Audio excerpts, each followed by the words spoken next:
할렐루야. 오늘도 하나님의 은혜 가운데서 이렇게 말씀을 선포할 수 있도록 인도하신 아버지 하나님께 영광 올려드립니다.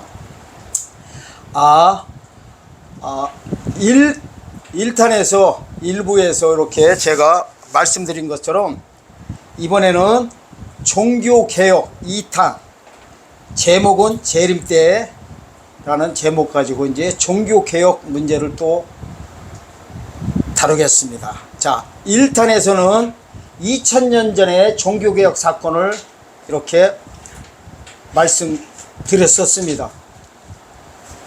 혹시 이 동영상 보시는 분들은 1탄을 반드시 거쳐서 2탄으로 오시길 예수님의 이름으로 축원드립니다.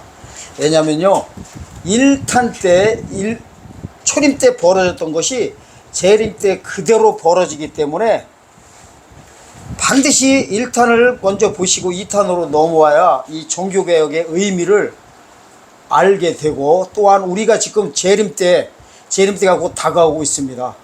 우리가 어떻게 하는 것이 하나님의 뜻 가운데, 또한 우리가 재림을 준비할 수 있고 추수를 할 수 있고 또 하나님의 일을, 주의 다시 오신 길을 예배할 수 있는지 오늘 종교개혁 2탄을 통해서 이제 말씀드리기 때문에 1탄과 2탄이 연결된 걸 아시고 1탄부터 꼭 보시고 오시길 예수님의 이름으로 기도드립니다.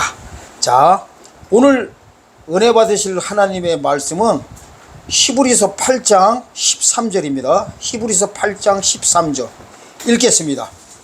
새 언약이라 말씀하셨음에 첫 것은 낡아지게 하신 것이니 낡아지고 쉬어하는 것은 없어져 가는 것이니라. 자, 오늘 이 13절에 보니까 새 언약이라는 단어가 나옵니다. 이 새 언약의, 이 성경에 나온 언약의 관계성을 이해하셔야 되는데, 새 언약은 뭐 하는 거냐면요, 종교개혁 하는 거예요. 종교개혁.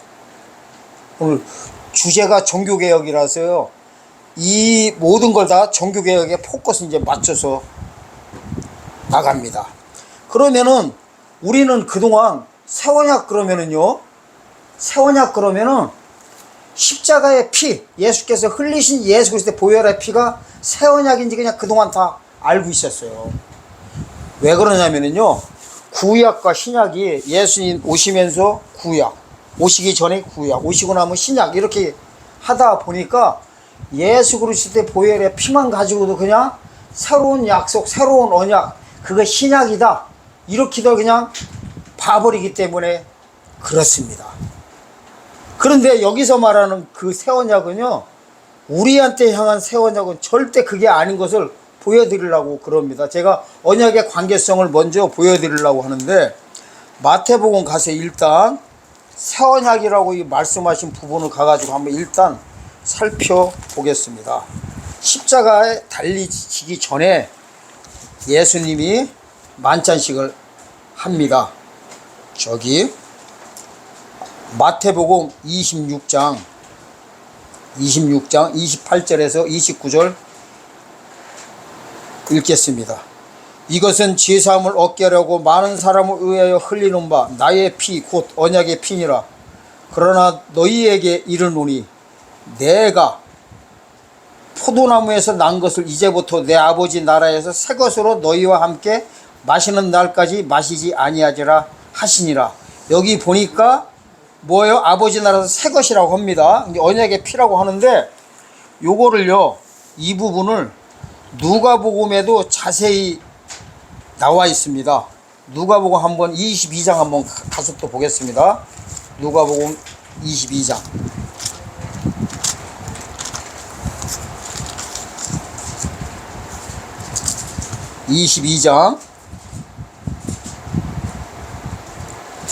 같은 장면인데요, 14절부터 쭉 읽어야 되는데 시간 관계상 20절부터 읽겠습니다. 저녁 먹은 후에 잔도 이와 같이 하여 가라사대 이 잔은 내 피로 세우는 새 언약이니 곧 너희를 위하여 붓는 것이라. 그러나 보라, 나를 파는 자의 손이 나와 함께 상위에 있도다 하는데, 여기에 보니까 20절에서 뭐라고 합니까? 이 잔, 예수 피를 가리켜 놓은 거요. 예수 피를 갖다가 뭐라고 해요? 내 피로 세우는 새 언약이니 곧 너희를 위하여 붓는 것이라. 이렇게 여기에 보니까 뭐라고 나와요? 곧 십자가에서 흘리실 예수 그리스도 보혈의 피를 새 언약이라고 하고 있습니다. 그러니까 이 새 언약을 사람들이 예수 피로 그냥 한정시켜 버리는 거예요. 근데 이거부터 아셔야 됩니다. 이거는요 유대인한테 일단 향한 말씀이에요. 유대인한테.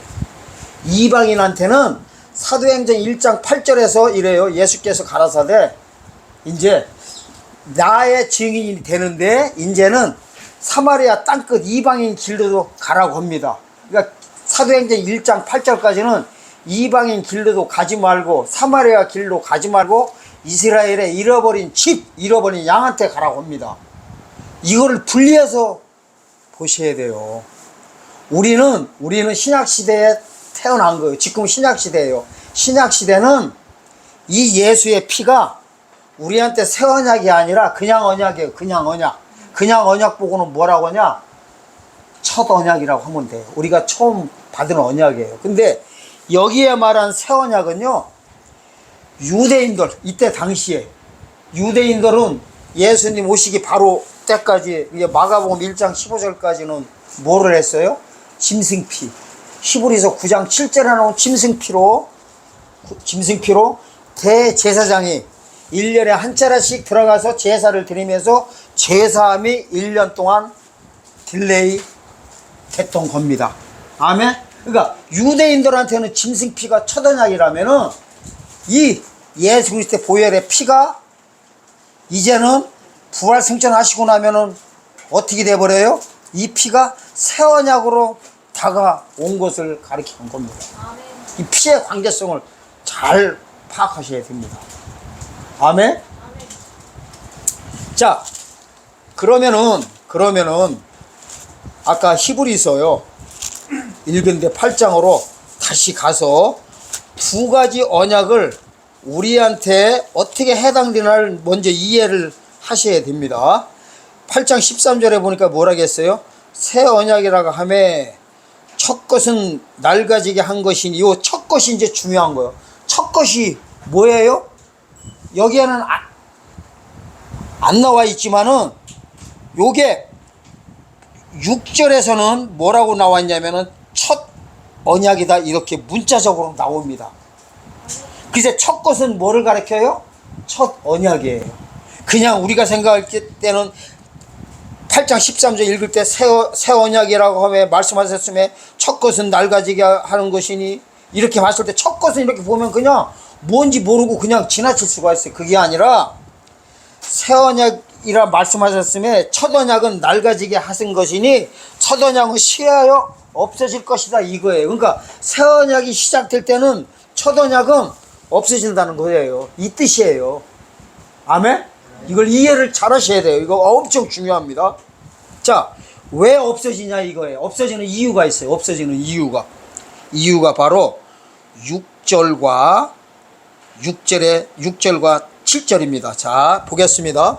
그러나 이제 그가 더 아름다운 직분을 얻으셨으니 이는 더 좋은 약속으로 세우신 더 좋은 언약의 중보시라. 첫 언약이 무음하였더라면은 둘째 것을 요구할 일이 없으려니와 저희를 허물하여 일렀으되, 이렇게 나옵니다. 무슨 뜻이에요? 없어지게 하는 이유가, 첫 것은 낡아지게 하는 이유가 흠이 있어서 그렇다는 거예요. 이유가 이거예요. 이러잖아. 첫 언약이 무음하였더라면, 흠이 없었더라면 둘째 것을 요구할 일이 없으려나. 둘째 것이 뭐예요? 새 언약. 이 관계성을 아셔야 돼요. 그게 참 이게 복잡하게도 해놓으셨어. 이렇게 해놓지 않고요, 이렇게 하셨어야 돼요. 6절에 첫 언약이라고 하셨으면은 둘째 것을 요구한다는 거를 둘째 것이라고 하지 말고 첫 언약이 무음하였다라면 새 언약을 요구할 일이 없으려니까, 이렇게 했어야 돼요. 그리고 13절도요 이렇게 했어야 돼요. 첫 것이라고 하지 말고 첫 언약이라고 해야 돼요. 이렇게 했어야 돼. 13절도 새 언약이라고 말씀하셨음에 첫 언약은 낡아지게 하신 것이니 낡아지고 시한 것은 없어져 가는 것이라, 이렇게 해놓으면 읽기도 좋은데 첫 언약을 6절에 나오는 첫 언약은 13절에서는 첫 것이라고 해버리고, 그리고 7절에서는 둘째 것을 13절에서는 새 언약으로 해놓고 이렇게 해놓으셨단 말이에요. 이게 별거 아닌 것 같아도요, 정확히 아셔야 돼요. 이거를 관계성을 알아야 돼요. 언약의 관계성. 언약을 다른 말로 말하면 뭐예요? 한자로 피가 언약이에요. 이게요 비슷하게 쓰고 있는 것이 있습니다. 어디냐면요, 9장 있잖아요. 9장 한번 18절 보세요. 9장 18절 보세요. 이러므로 첫 언약도 피 없이 세운 것이 아니니, 이렇게 해놨어요. 예? 첫 언약은 뭐 없이 안 세웠대요? 피 없이 세운 것을 아니니 해놨는데, 그 위에 15절에 보면은 또 새 언약과 첫 언약에 대해서 이렇게 하고 있어요. 15절에서 이래. 이를 위하여 그는 새 언약의 중본이 이는 첫 언약 때 범한 죄를 속하여라고 주구사, 이렇게 해놨어요. 여기 보니까 어떻게 해요? 새 언약의 중보라고 해놓고서 또 첫 언약 때 범한 죄를 속하러 오셨대. 그래 놓고서 18절에서 이래요. 첫 언약이 피 없이 세운 것이 아니니 해버렸어요. 그럼 이 소리는 뭐냐면요, 빠져 있어요. 이렇게 써야 돼. 18절에서 이러므로 첫 언약도 피 없이 세운 것이 아니고 새 언약도 피 없이 세웠다, 이렇게 해놨어야 돼. 이렇게 써야 되는데 둘째 것을 빼놔버려요. 새 언약은 감추듯이 이렇게 해놔버렸어. 이랬잖아요. 18절에 이러므로 첫 언약도 피 없이 세운 것이 아니니 둘째 것도 새 언약도 피 있게 세운다, 이렇게 했어야 된다니까요. 그런데 이렇게 하나님이 해놨어. 왜 그러냐고 저한테 따져 묻지 마세요. 누구 맘이요? 하나님 이렇게 해놓으셨어요. 이거는 뭐냐면은 볼 사람들만 보게 해놓으신 것 같아요. 제가 보기에 이 백독천독에서 될 일이 아니에요. 뭐 이 관계성을 모르는 상태에서 막 그냥 무조건 다다다다 해가지고 백독천독하면 뭐냐고요. 하지 말라는 게 아니에요. 성경에 많이 보면 좋지요. 근데 성경을 안경으로 쓰고 볼 때가 있고요, 만원경 쓰고 볼 때가 있고, 현미경식으로 세밀하게 볼 때가 있어요. 중요한 데는 여기가 바로 언약의 관계성을 이해하려면은 뭐예요? 현미경식으로 봐야 돼서 요 말씀 드리는 겁니다. 자, 그러면 이제 지금부터 이제 복음에다 갖다가 정리해 드리겠습니다. 언약은요, 새 언약, 특히 새 언약은 누가 세우는 거예요? 새 언약은 주님이 오셔서 세우는 거예요. 무조건. 안 오시면 새 언약이 없어. 이렇게 보시면 돼요. 일단 주님이 오시는 거, 이거를 다른 말로 뭐다? 부자로 개혁, 종교개혁 때 하시는 거예요. 종교개혁. 그런데 예수님 오셔가지고 마가복음 1장 15절에서 가라사대 때가 찼고 했을 때, 구약시대가 찼다고 하는 순간에 자동으로 뭐가 발동된 거예요? 새 언약이 발동된 거예요. 새 언약. 이거를 다른 말로 피라고 하는 거예요. 피.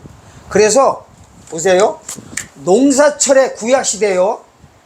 왜 구약시대를 이해해야 우리한테 갖다 붙이려고 하는 거예요. 구약시대 농사철 보고는 구약시대 이래요. 구약시대. 구약시대는 짐승피를 가지고 아브라함 품에 들어가는 게 구약시대 때 언약의 시작이자 끝이에요. 시작이다 끝이야. 그런데 이제 요게 이제 문제가 생겨. 언제? 새 언약을 세울 때. 쉽게 말하면 예수님이 오시면은 문제가 생겨요. 안 오시면은 문제 안 생겨. 살아서 주님 영접하는 자들에게는 무조건 마태복음 1장 15절에 가라사대 때가 찼고 하는 순간에 새 언약이 발동된 거예요. 이 새 언약이 뭐냐면은 요한복음 6장 53절부터 56절까지예요. 어떻게 나오냐 이래요. 가서 잠깐 봐야지요. 중요해서 그래요. 아주 중요합니다. 이래요. 요한복음 6장 53절 예수께서 이르시되 내가 진실로 너에게 이르노니 인자의 살을 먹지 아니하고 인자의 피를 마시지 아니하면은 너희 속에 생명이 없느니라. 내 살을 먹고 내 피를 마시는 자는 영생을 가졌고 마지막 날에 내가 그를 다시 살리리니 내 살은 참된 양식이요 내 피는 참된 음료로다. 내 살을 먹고 내 피를 마시는 자는 내 안에 거하고 나도 그 안에 거하나니 살아계신 아버지께서 나를 보내심에 내가 아버지로 인하여 사는 것 같이 나를 먹는 사람도 나로 인하여 살리라. 이것은 하늘로서 내려온 떡이니 그들이 먹고도 죽은 것과 같지 아니하여 이 떡을 먹는 자는 영원히 살리라. 이 중요한 거예요. 이게 지금부터 59절. 이 말씀은 예수께서 가버나움 회당에서 가르칠 때 하셨느니라. 가버나움 회당. 쉽게 말하면 무슨 교회에서? 무슨 교? 유대교. 안식일날 토요일날 교회에 들어가가지고 하셨다. 이건 엄청난 거예요. 왜냐하면 구약시대는 짐승피 가지고 첫 언약 가운데 토요일날 예배드리다가 죽으면 아브라함 품에 갔는데 예수님께서 마가복음 1장 10절 가라사대 때가 찼거는 순간에 아브라함 품의 문은 닫힌 거예요. 그러면 이날로부터 예수님 영접해서 종교 개혁된 종교교회 한 유대교에서 그리스도교로 들어가든가 안 그러면 지옥 새끼로 타락되든가 둘 중에 하나예요. 근데 이게 지금 누구한테 해당된 거예요? 해당교회 가지고 한다니까. 해당교회에서 예수님이 그러니까 해당교회에서는 아까 요한복음 6장 53절에서 59절까지가 예수의 피가 새 언약이었던 거예요. 새 언약. 짐승피는 첫 언약. 근데 첫 언약이 끝났단 말이야. 어디서 끝났어요? 마가복음 1장 15절에서. 그러면은 뭐 해야 돼요? 예수님을 영접하면은 예수 피를 믿는 거예요. 나를 영원한 길로 인도해 드릴 거. 아멘? 이게 엄청난 비밀이에요. 회당교회에서 이 소리 한 거예요. 우리한테 한 소리가 아니에요. 이 정신들 나가 있어요. 우리한테는요, 우리한테 예수 피는 예수 피는요, 계시록 1장 5절에서 6절의 피예요. 예수 그리스도의 보혈의 피가 나를 지혜에서 해방시켜 주는 거예요.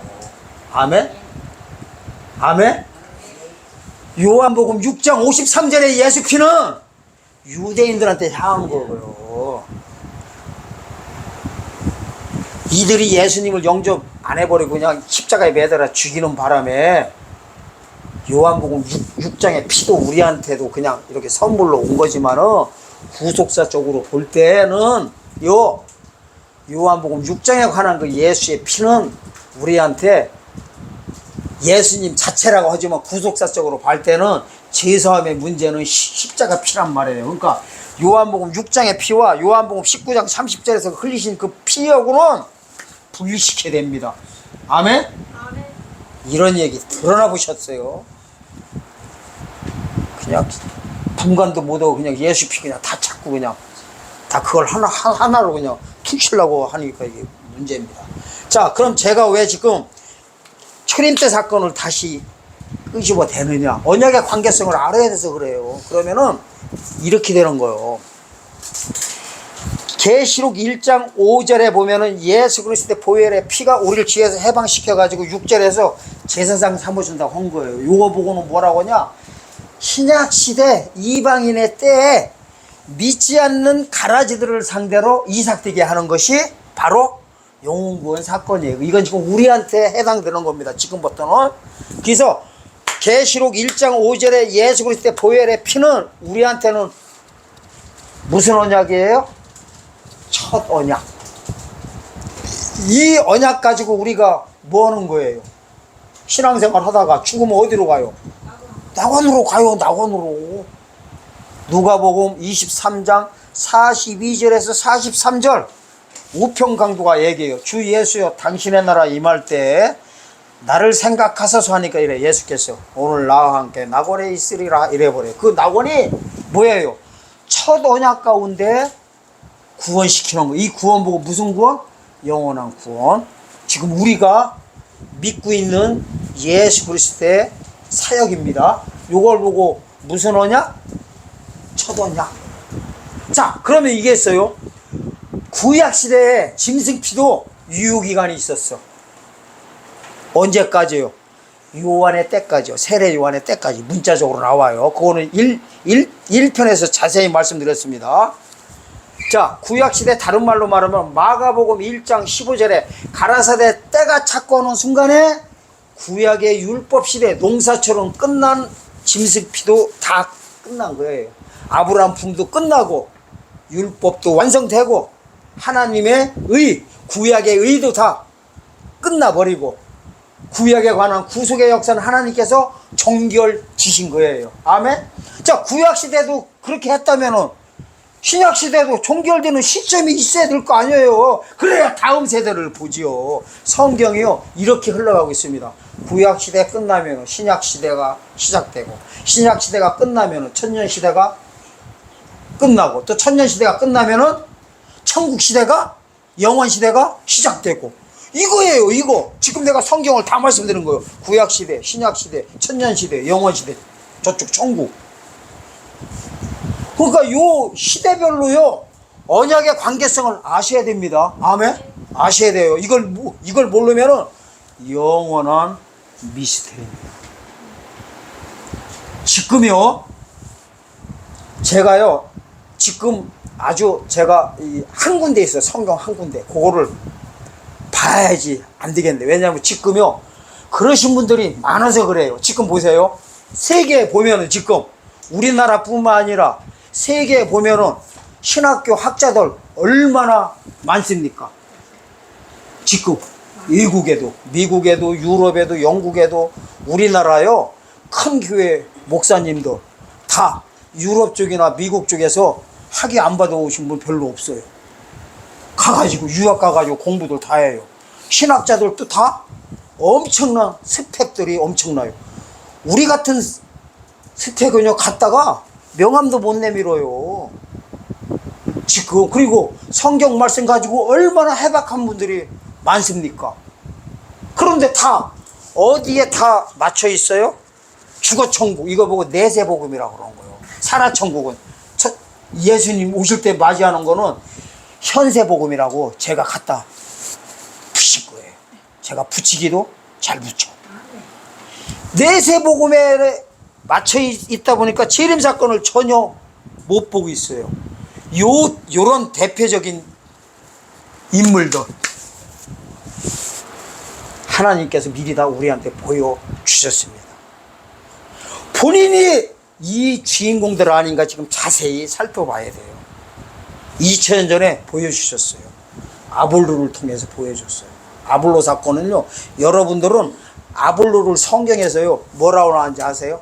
학식이 많고 학문이 깊고 말씀을 가리킨다고 해요. 근데 거기에서 애매모호한 사건들이 벌어져요. 지금 모든 신학자, 모든 목회자들 제가 보기에는 성경적으로 제가 성경으로 이렇게 투시해서 보면요, 아볼로 같은 양반들은 전부 다. 무슨 볼로? 아볼로. 아우 진짜. 자, 사도행전 가서 봅시다. 이런 말씀 어디 가서 못 들어보실 거예요. 진짜요. 이게 뭔 뜻인지도 모르고 있는 거예요. 지금요, 교회 이름을 베레아 교회, 또 두란노, 두란노 서원하면서 이름 직구분들 이름을 그렇게 지어가지고 하는 분들 많죠. 제가 보기에는 정신 나가도 한참 나가신 분들. 뭐가 나가도 한참 나가요? 그러면서 베레아 교회를 또 본받자고 그래요. 믿음을 본받자고 하는 그게 어디냐면요, 사도행전 17장 11절 보면 이래요. 베레아 사람은 데살로니가에 있는 사람보다 더 신사적에서 간절한 마음으로 말씀을 받고 이것이 그러한가요? 날마다 성경을 상고하므로 그 중에 믿는 사람이 많고 또 헬라의 귀부인과 남자가 적지 않아. 있다 이 말씀을 가지고, 말씀이 있다이가 아니라 해석을 잘못해서 있다이 소리 하는 거예요. 여기 보니까 간절한 마음으로 말씀을 받고 그러한가 날마다 성경을 상고하므로 믿는 자가 많았다 해가지고 본받자고 하고, 두란노 서원에서 날마다 강론하니 어쩌고저쩌고 하니까 그걸 본받자 가지고 이름들을 막 그렇게 지네. 이걸 알아야 돼요. 제가 뭘 말씀드리려고 하냐면요, 이 사람들은 보고만 해 못 들은 사람들이에요. 유대교들 가르치는 거예요. 해당교회 가르치는, 해당교회 이름이 베리아교회고 해당교회가 두란노예요. 보고만 해 못 들어온 사람들이 복음으로 들어왔다는 소리예요.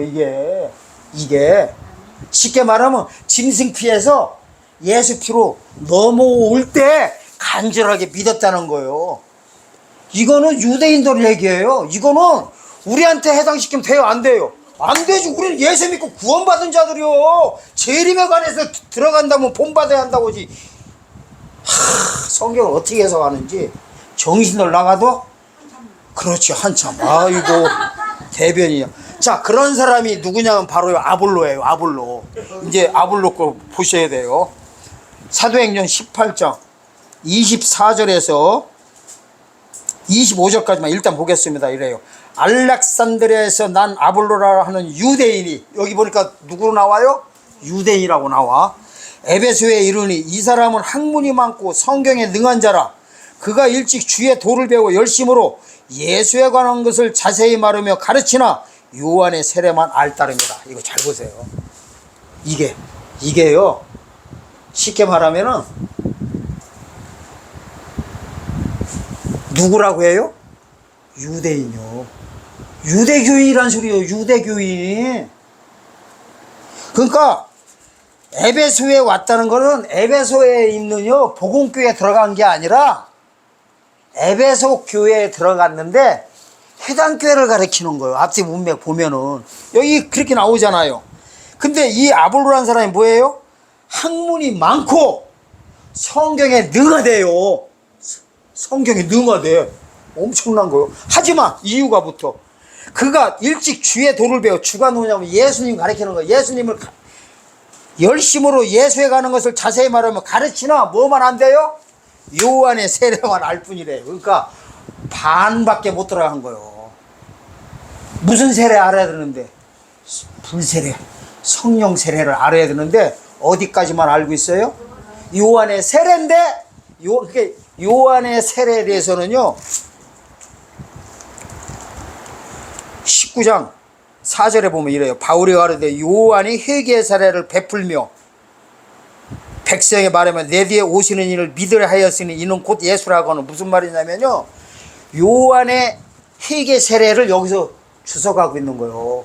요한의 세례는 예수님한테 인계만 해주는 거지 영접하지는 아직 않은 상태를 가리키는 거예요. 아멘?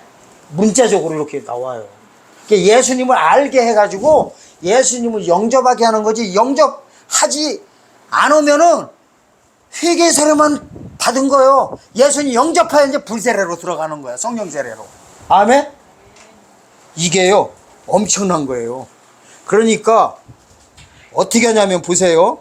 26절 보세요. 18장 26절 사도행전. 그가 회당에서 담대히 말하기를 시작하거든. 그러니까 회당교에 들어가가지고요 아볼로가 예수님에 대해서 가르치긴 하는데 애매모호한 상태예요. 그러니까 반밖에 못 보는 걸로 이렇게 생각하시면 돼요. 담대히 말하는데 브루스 길라와 아굴라가 듣고 데려다가 하나님의 도를 자세히 풀어 알린다는 거예요. 그러니까 브루스와 아굴라가요 무슨 사역자라면 우리한테 비유하면 두증인 사역자예요. 우리한테 한다면 쉽게 말하면은 브루스 길라와 아굴라가 아볼로한테 복음에 대해서 정확히 알려주는 거예요. 그러니까 요한의 세례 더하기 이번에는 성령 세례에 대해서 알려주는 거예요. 예수님을 정확히 영접하는 거로 이렇게 있습니다. 그러니까 이래요. 아볼로가 아가야로 건너가자 하니 형제들이 저를 장려하며 제자들에게 편지하여 영접하라 했더니 저가 감의 은혜로 말미암아 믿는 자들에게 많은 유익을 주니 하면서 이는 성경으로서 예수는 그리스도라 증거하여 공중 앞에 유력하게 유대인의 말을 이김이더라. 이때서 예수에 대해서 정확히 알았다는 거예요. 브루스 길라와 아굴라를 듣고 이제 제대로 배워가지고 이때 전했다는 겁니다. 쉽게 말하면요 언약으로 따지면은 새 언약을 전하는데 절반밖에 모르고 있었다는 거예요. 애매모호한 상태예요. 이게 지금 우리 시대 지금 교회에 있는 목회자들의 한계점이에요. 비유하자면 이겁니다. 우리는 예수 믿고 구원 받았어요. 죽어 천국 가는 거 얘기하는 거 아니에요. 죽어 천국 가는 거는 다 알고 있어요. 근데 재림에 대해서, 새 언약에 대해서는 전하긴 전해. 근데 그게 뭔 뜻인지 모른다는 거예요. 무슨 말이냐면은 십자가 복음 후에 주님 오실 때 다 휴가자고 하긴 한다니까요. 기름 준비하자고 하는데 뭔지 정확히 모르는 거예요. 언약의 관계성을 모른다는 거예요. 지금 상태가 그렇습니다. 아볼라 상태예요. 이게. 학문은 많고 깊다고 해요. 성경에 대해서 능통한데도 부족한 거예요.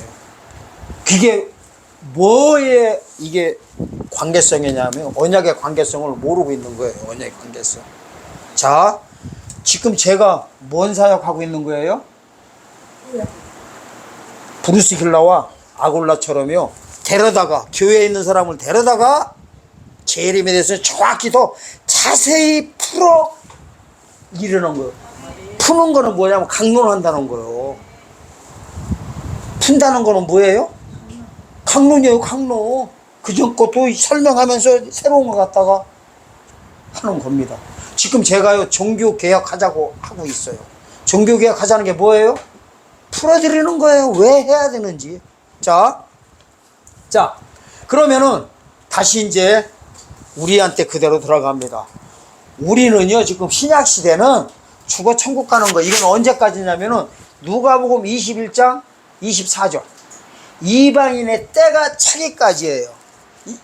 이걸 보고 농사철이라고 하는 거예요. 이방인의 때가 차는 순간에 어떻게 돼요? 추수철로 들어가는 거예요. 쉽게 말하면은 그리스도교가 재림교로 개혁되는 거예요. 천년교로. 아멘? 언제요? 이방인의 때가 찰 때. 그러면은 2000년 전에도 예수님께서 이 종교개혁을 선포할 때도, 때를 선포할 때도 뭐 보고 하셨어요? 표적 보고 하셨다고. 그러면은 재림 때도 신약시대가 차는 거를 뭘로 보여주실 거예요? 다시 표적으로 이 표적이 바로 마태복음 24장 15절 사건이에요. 표적이에요. 표적. 가서 보겠습니다. 마태복음 24장은 재림장입니다. 종말장입니다. 천국장이 아니에요. 아멘? 여러분들이 맛있게 먹는 그 천국장이 아니요. 여기는 재림장이지요. 자, 15절 보겠습니다. 24장 15절. 그러므로 너희가 선지자 다니엘의 말한 바 멸망에 가증한 것이 거룩한 곳에 선 것을 보거든 가로 열고 있는 자는 깨달은 전저. 16절부터 그때 유대에 있는 자들은 산으로 도망할지다. 여기 보니까 이제 이 16절부터 환란이 시작되는 거예요. 쉽게 말하면은 이 표적이 나타나는 순간에 때가 선포되는 거예요. 이러면서 뭐가 들어가요? 21절에 보니까 큰 환란이 시작된다고 해버려요. 이때부터 16절부터 환란이에요. 앞뒤 문맥 보세요. 환란이 아무 때나 들어가는 게 아니라 표적이에요. 표적. 하나님이 쓰시는 표적이 있어요. 이게 어디냐면은 오마르 성전짜리. 지금 오마르 성전이요. 제3성전. 구약시대 때 솔로몬 성전이 있던 자리요.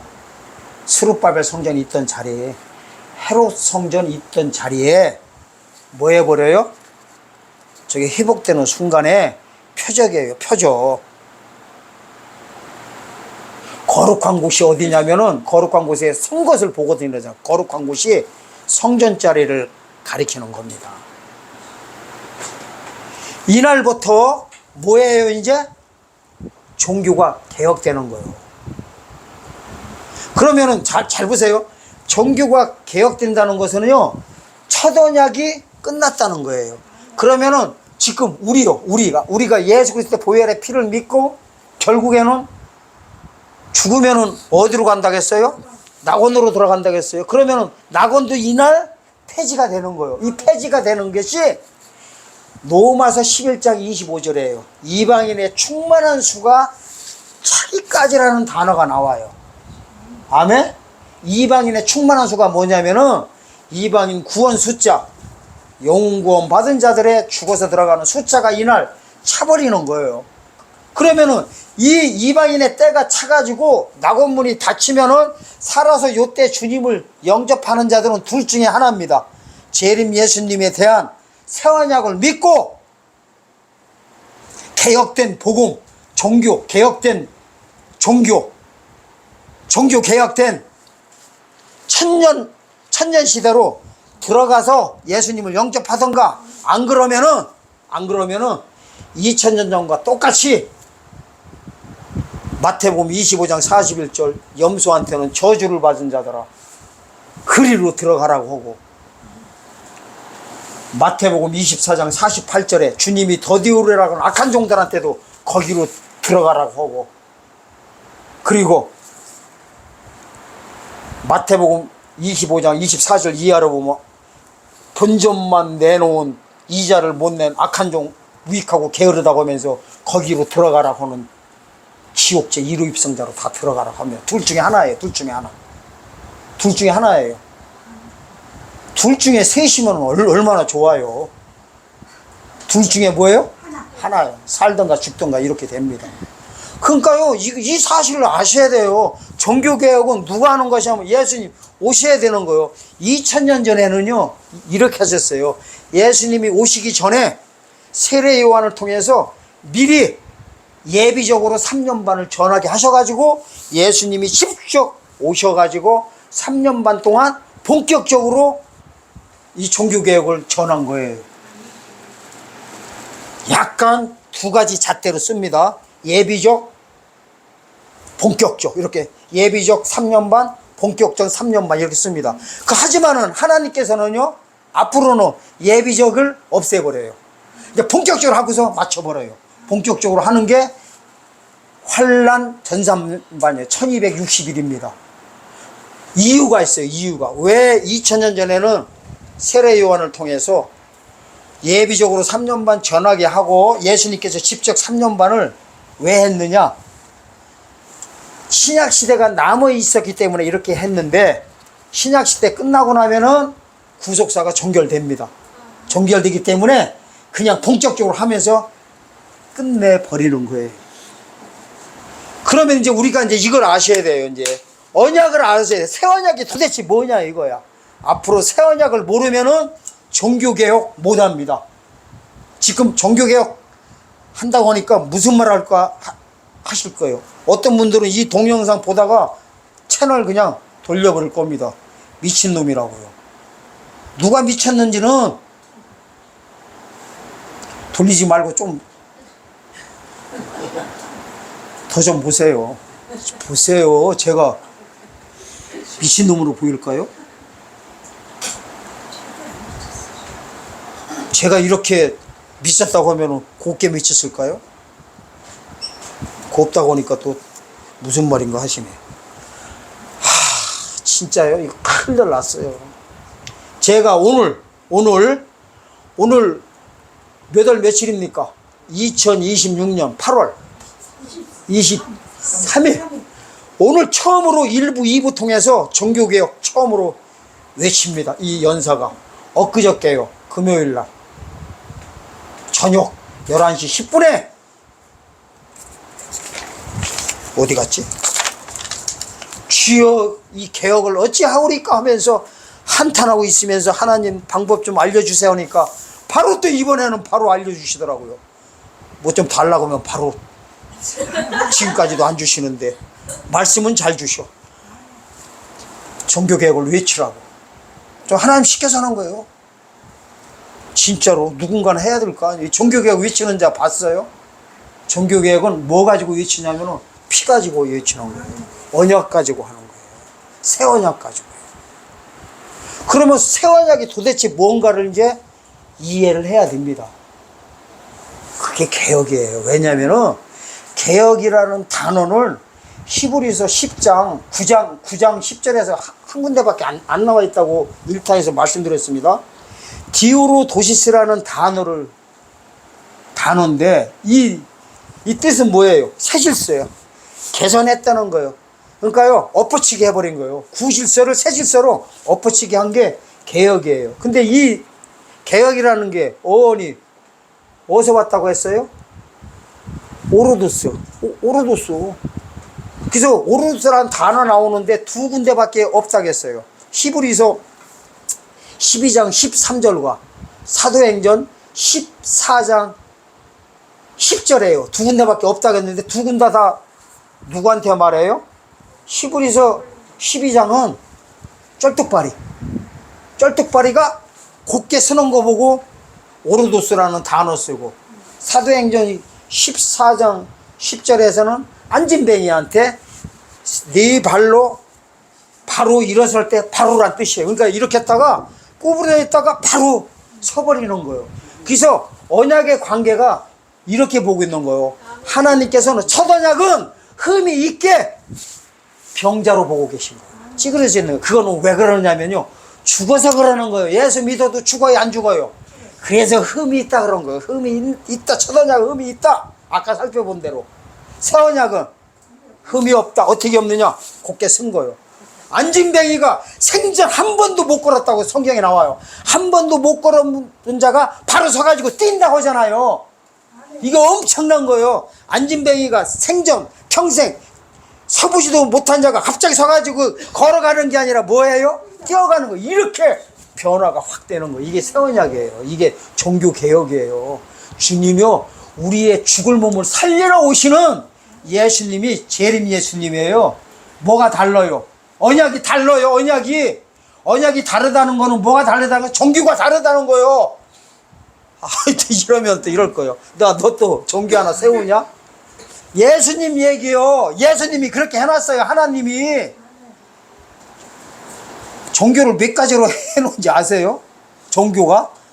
시비만 걸지 마시고 하나님이 종교를요, 세 종교를 해놨어요.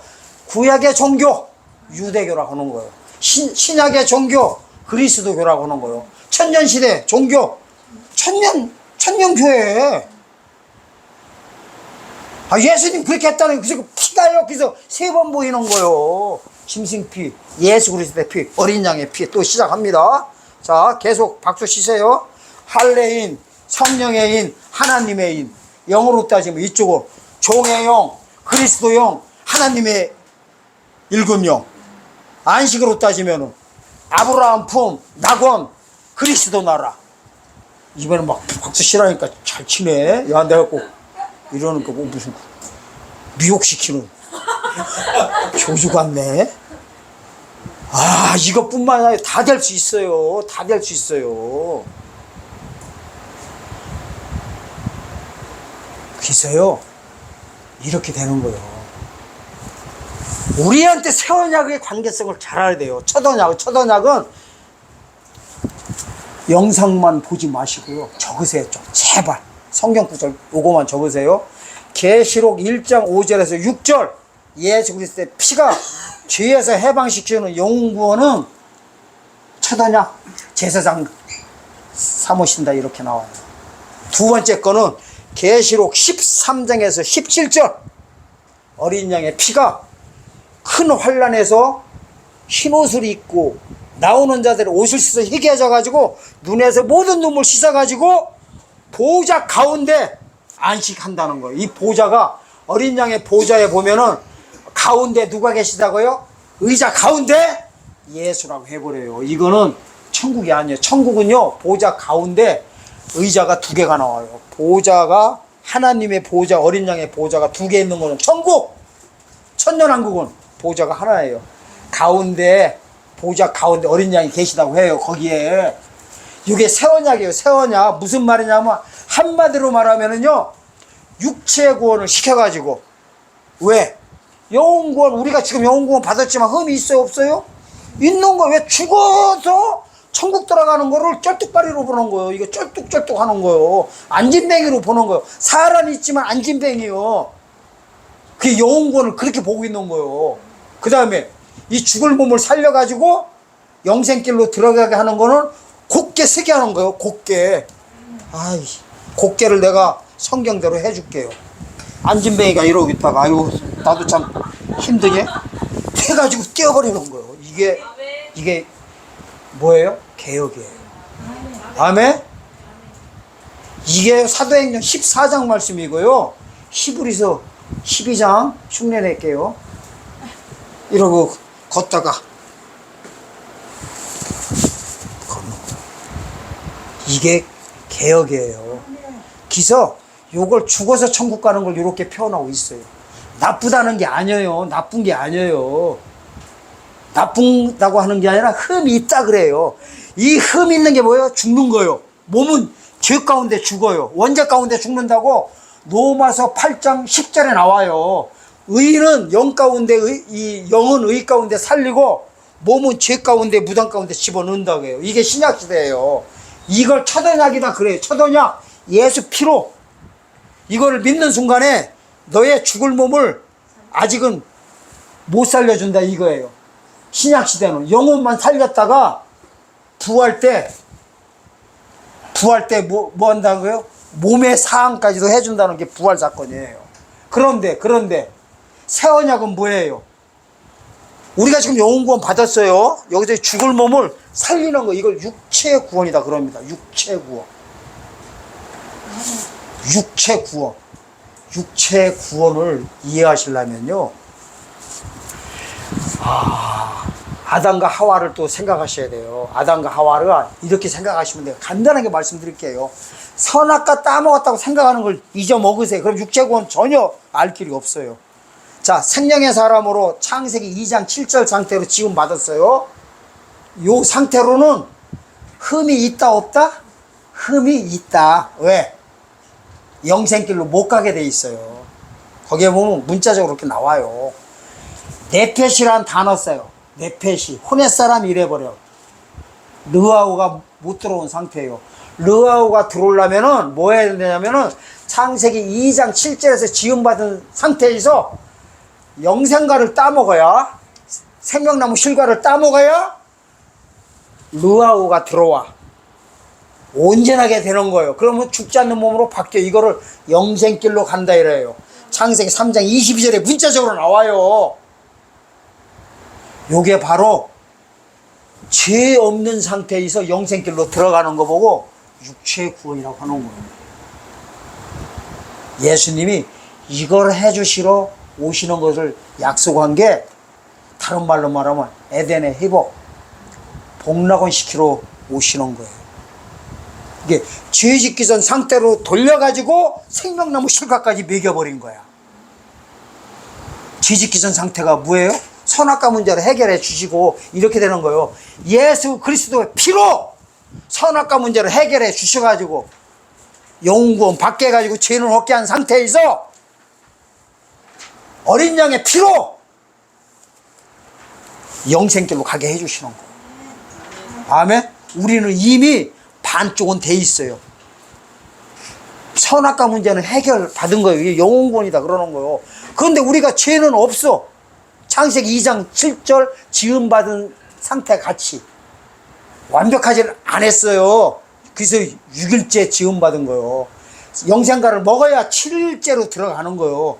우리는 지금 쉽게 말하면은 아담한테 비유하면요 6일째 지음받은 상태예요. 죄는 없으나 죽을 수밖에 없어요. 그런데 생명나무 실과를 따먹으면 7일 안식으로 들어가는 거예요. 그래서 계시록 가면 2장 7절에서요 생명나무 실과 그래서 나오는 거예요. 재림 때 그걸 먹어야 되는 것이 바로 뭐예요? 종교개혁으로 들어가는 거예요. 어린 양의 피가 우리를 죄에서 해방시켜주는 게 아니라 이미 죄에서 해방받은 우리를 몸에서도 해방시켜주는 거예요. 이게 육체구원 사건이에요. 그걸 눈에서 눈물을 씻겨준다고 하는 거.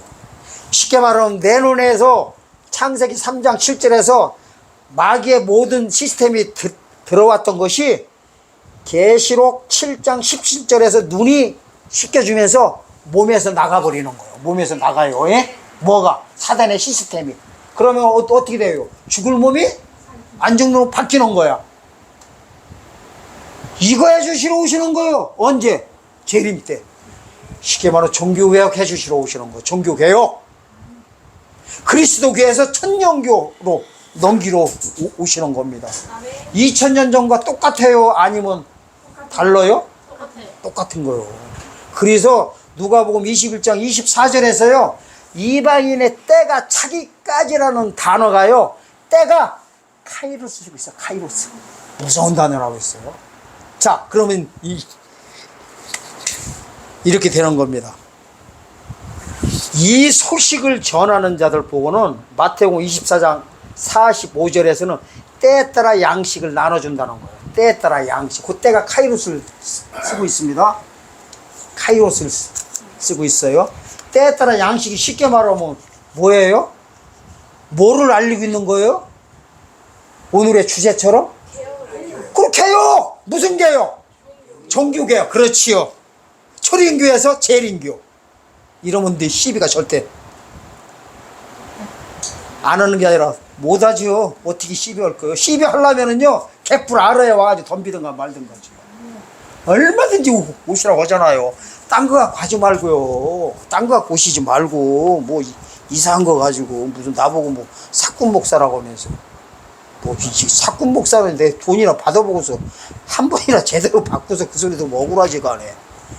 아이고. 자, 이 때에 따라 양식 나눠줄 때 못 나눠준 종들 보고는 마태복음 24장 48절에는 주님이 더디오리라고 한 종이에요. 주님이 더디오리라 하여 술친구로 더불어 먹고 마시며 동무종을 때린다고 하는 거예요. 이단 시비 건다는 거예요. 끼리끼리 문화를 가리키는 거예요. 그러면서 공격하고 있는 거예요. 누구를?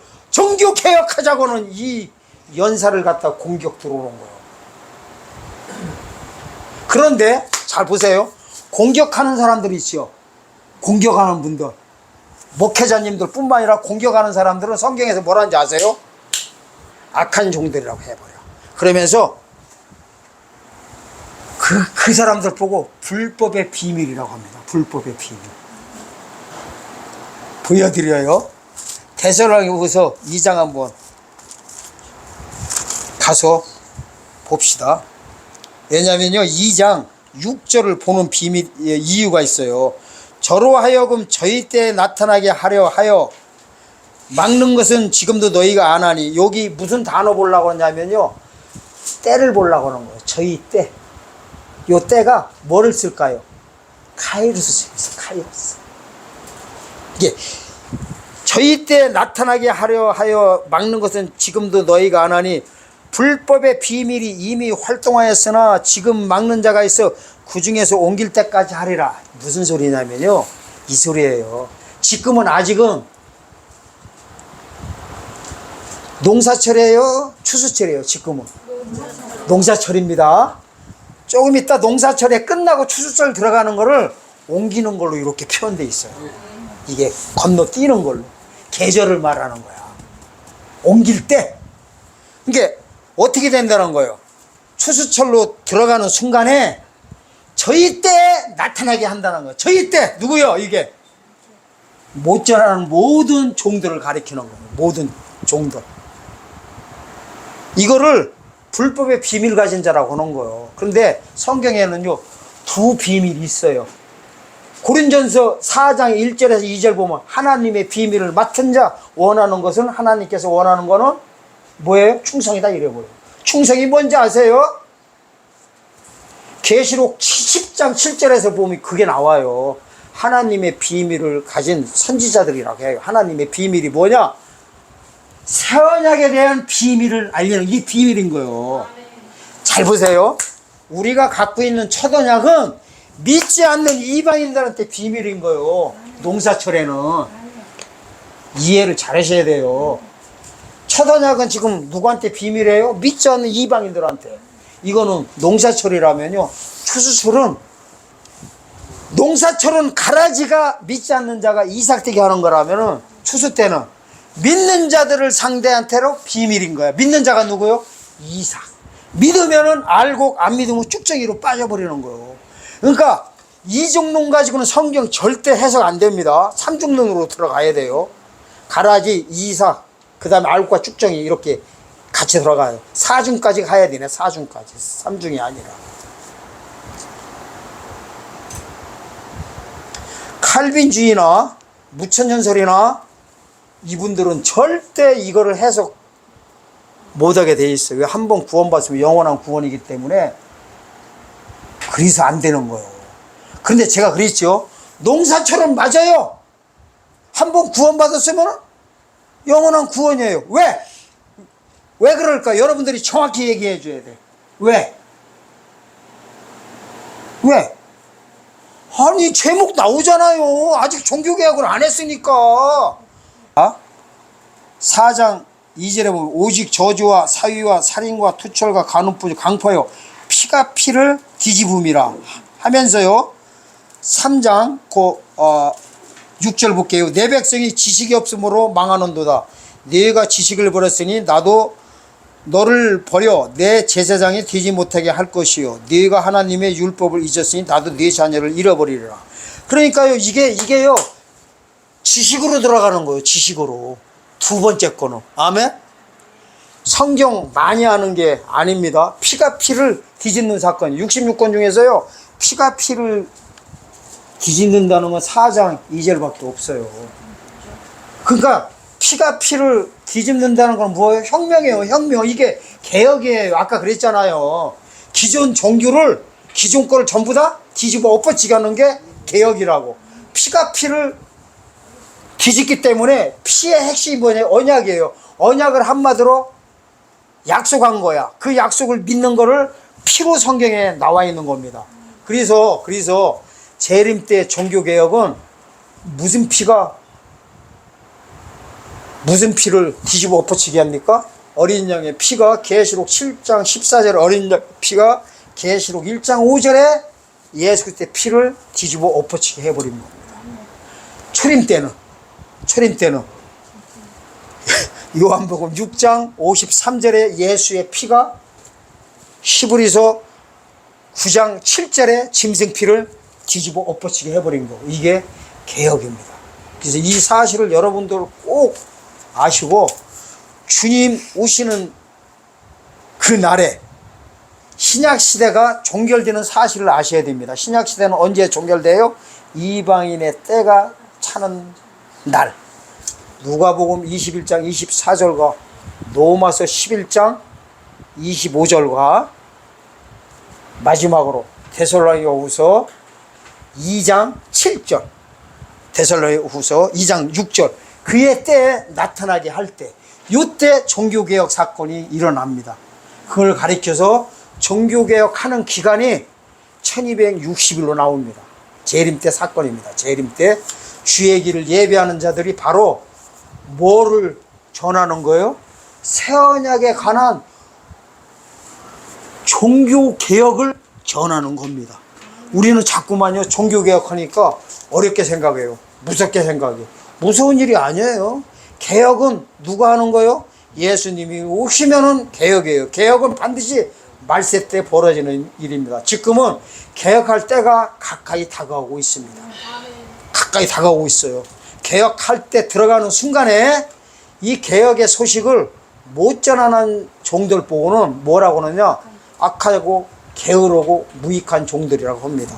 그걸 가리켜서 뭐를 행했다?